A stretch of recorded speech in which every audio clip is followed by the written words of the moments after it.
who has very strong feelings on, I think, almost everything that we do. Yes, definitely. Give me an example of your strong feelings, Reg. Well, this estate, for a start off, I think it's the most run-down estate in the city. The Exchange, it's a tip. It's like a brickyard. Just take a look at it. The walls down and everything.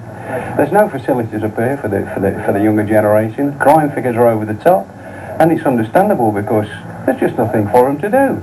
So they just go out and, you know, please themselves, more or less what they do now. But there is no facilities here for them. I mean, the community centre can't cope. They've got a boys' club it's not properly funded. That, you know, we used to run that, haven't we? We opened it up when it was run down, started it up. But you see, you want funding, and you just can't get the funding up here. And quite honestly, the estate, well, I think it's the most deprived estate in Leicester, without a shadow of a doubt. Yes, as bad as that. Yes, crime figures over the top. I mean, I'm not just saying this. You can check that with the police; they'll give you the crime figures. But you know, you get really despondent sometimes when you sit back and look, because nothing has happened on this estate for 30 odd years. You can ask anyone. Just going to ask them anything new that's happened on this estate or been built. What we need is a centre. We want a sports centre up here for the kids, but this is it. We're out of city, you see. There are other people on these estates that are also not into the city, so the money doesn't come to us. How long have you lived here yourself? Me, 30 odd years, nearly 40 years.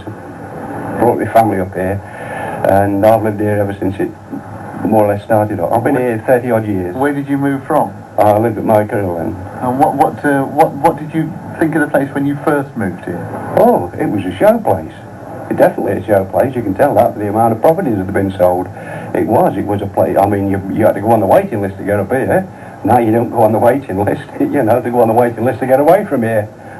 You know. You see, you're painting a very rather pessimistic view. No, I'm telling the truth. But you see, we've had calls in the first hour this morning saying, well, it's lovely to live up here. I overlook Greenland. I hear the birds in the morning. It's perhaps not what it was when I first came here, but nevertheless, I'm very happy here. You know, it will be easy to talk the place down, wouldn't it, Reg? No, not necessarily. I mean, if you lived up Queen's Park Way, just there, that backs onto the Borstal, you can hear the nightingales at night in the Borstal, but they certainly are not birds. I mean, you live up the back of there. I mean, what has this estate got when you think about it?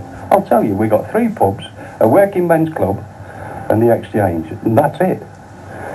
We've got the community centre, and we've got the church, but anything else, you know, like a sports centre, I mean, this is where the money ought to be going, to build something for the kids, to take them off the streets, to bring the crime down. What goes on in the community centre? You'll have to ask that lady there. Who's that? That's Leslie Field. She can tell you.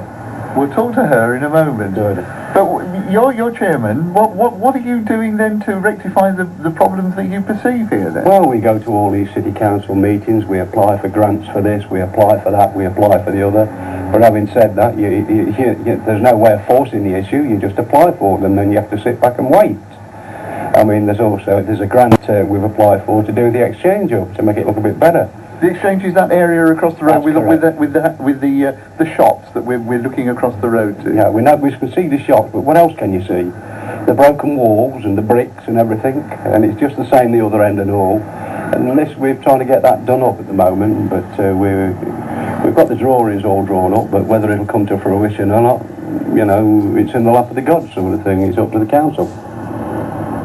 Well, it sounds a rather sad thing that you've just been. No, you've just met an honest man. He'll tell you the truth.